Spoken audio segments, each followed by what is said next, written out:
आप सबको जय मसीह की। बाइबल के वचन चैनल में आप सबका स्वागत है।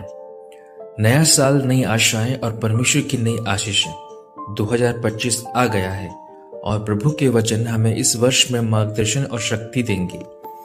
आज हम आपको 10 शक्तिशाली बाइबल वचन सुनाने जा रहे हैं जो आपके जीवन को आशीष देंगे। तो पहला वचन है यहोवा की योजना के बारे में, जो यिर्मयाह 29 अध्याय 11 वचन में मिलता है।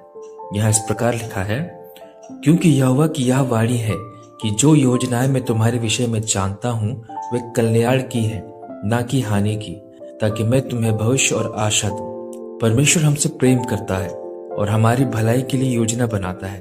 कई बार जब जीवन कठिन हो जाता है, हम सोचते हैं कि क्या वाकई परमेश्वर हमारे लिए कुछ अच्छा कर रहा है, लेकिन यह वचन हमें आश्वासन देता है कि उसकी योजना हमें भविष्य और आशा देने के लिए है। 2025 में अगर किसी चीज को लेकर डर या चिंता है, जैसे करियर, परिवार या स्वास्थ्य, तो इस वचन को याद रखें। यहोवा हमारे जीवन के हर हिस्से को देखता है और उसने हमारे लिए बेहतरीन योजनाएं बनाई हैं। बस हमें उस पर भरोसा रखना है और धैर्यपूर्वक उसकी योजना को पूरा होते देखना है। दूसरा वचन है यशायाह 41 का 10। यह इस प्रकार लिखा है, डर मत, क्योंकि मैं तेरे संग हूँ। चिंता ना कर, क्योंकि मैं तेरा परमेश्वर हूँ। मैं तुझे दृढ़ करूंगा, मैं निश्चय ही तेरी सहायता करूंगा। डर और चिंता इंसान की स्वाभाविक भावनाएं हैं। जब हम अनिश्चित भविष्य का सामना करते हैं, जब समस्याएं हमारे नियंत्रण से बाहर होती है, तब डर हमें घेर लेता है। परंतु प्रभु कहता है, डर मत, क्योंकि वह हमारे साथ है। यह एक पिता का वचन है जो अपने बच्चों को आश्वासन देता है कि वह उन्हें कभी नहीं छोड़ेगा।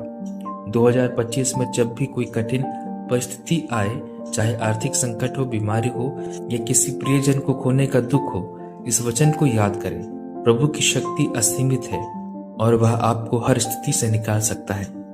तीसरा वचन है दूसरा कुरिन्थियों 5 का 17।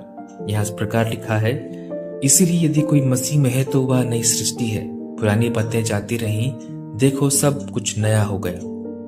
कई बार हमें अपने अतीत की गलतियां, असफलताएं और पाप हमें रोकने लगते हैं। हम सोचते हैं कि हम बदल नहीं सकते, लेकिन यह वचन हमें बताता है कि यदि हम मसीह में आते हैं तो हमारा पुराना जीवन समाप्त हो जाता है और हम एक नई सृष्टि बन जाते हैं।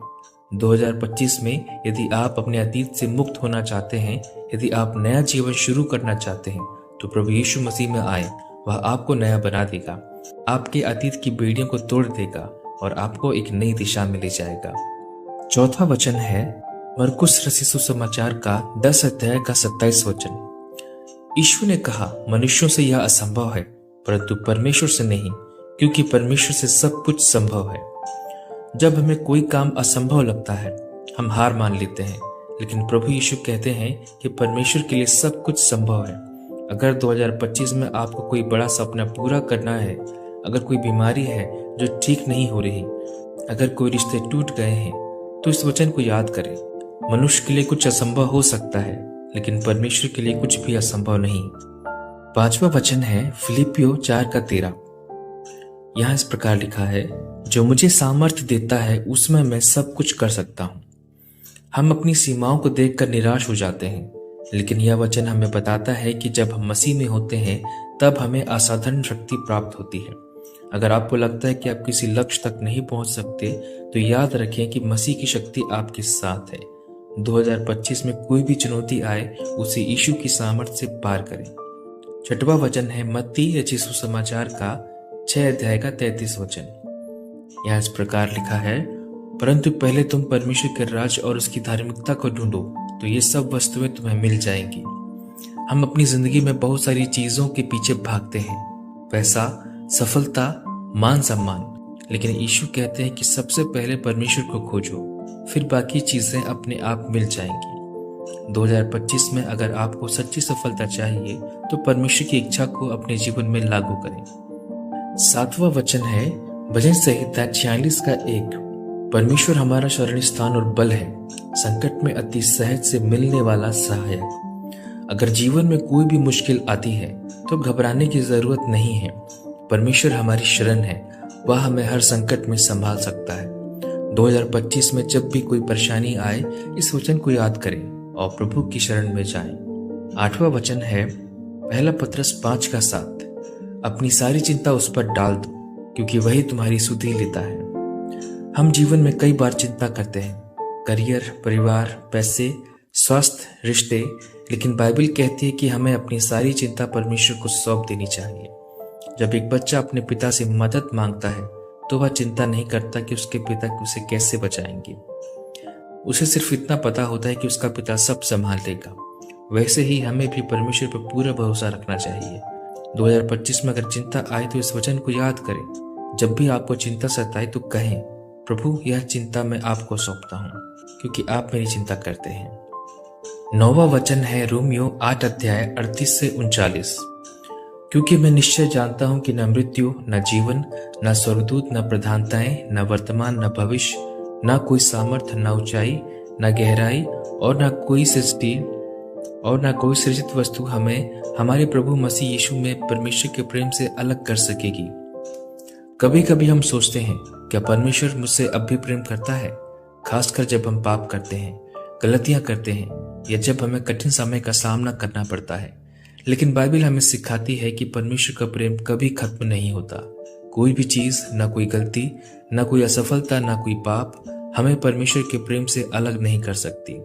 2025 में अगर आप कभी निराश महसूस करें या सोचें कि आप अकेले हैं, तो इस वचन को याद करें, परमेश्वर मुझसे अब भी प्रेम करता है और करता रहेगा।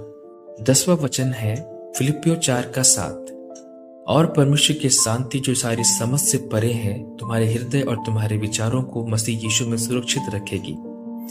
हम हमेशा खुश रहना चाहते हैं, लेकिन दुनिया की परिस्थितियां हमें चिंता, डर और अशांति देती हैं।